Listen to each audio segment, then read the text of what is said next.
Fasting was once commonplace in the Bible and throughout Christian history. However, in modern times, it is often regarded with skepticism. This shift occurred in part due to reactions against the extreme fasting practices seen during the Middle Ages, and also because contemporary culture leans heavily towards continual consumption.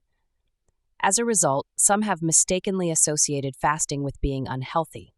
Nonetheless, throughout the Bible and history, many significant figures revered fasting, which encourages us to revisit and reconsider this venerable practice. Biblical fasting involves abstaining from food for spiritual purposes, rather than for health benefits or political causes. Typically, Bible fasts entail refraining from eating all food while continuing to drink water, as Jesus did during his 40-day fast. Occasionally, fasts only restrict certain foods, while rare absolute fasts, involving no food or water, usually last up to 3 days, unless otherwise divinely instructed, as with Esther and Paul. Fasting can be a private affair or done communally, with the Bible showcasing both types. Early Christians practiced fasting on Wednesdays and Fridays, a tradition taught in the Didache. Nonetheless, the Bible does not mandate regular fasting. It is a discipline believers can choose to undertake as guided by God.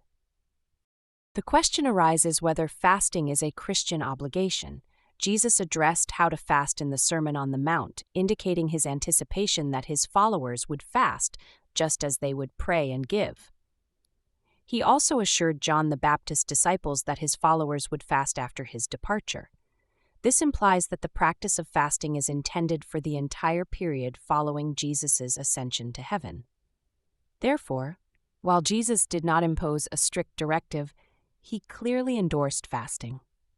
Notably, while fasting often comes under scrutiny, the practice of giving seldom does, perhaps because fasting poses greater challenges in affluent societies where there may be a preference for an easier, cheap grace approach to faith.